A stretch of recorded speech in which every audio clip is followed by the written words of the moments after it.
আসসালামু আলাইকুম। এটা হচ্ছে যে খামারে যাওয়ার যাতায়াতের রাস্তা।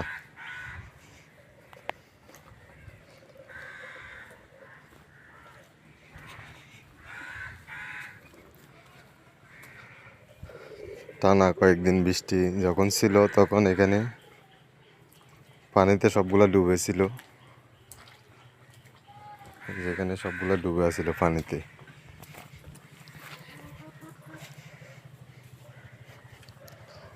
এখান থেকে খামারে যাইতে প্রায় 1 মিনিট থেকে বেশি সময় লাগে।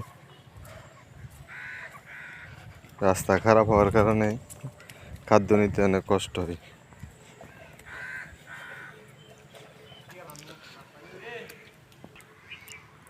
এ হচ্ছে যাতায়াতের রাস্তা। এখানে পানি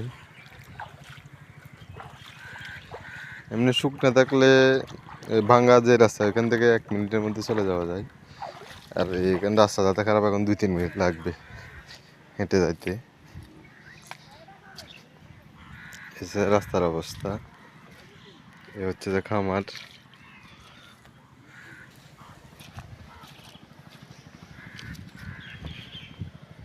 যে খামার দেখা যাচ্ছে।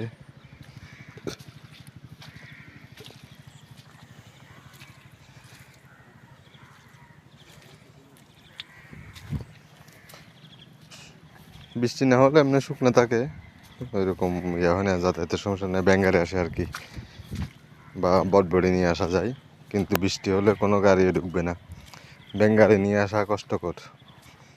ব্যাঙ্গারে আছে ওইখানে রেখে দিতে হয়েছে, খাদ্য আসলে ওইখান থেকে কাঁধে করে নিয়ে আসতে হয়।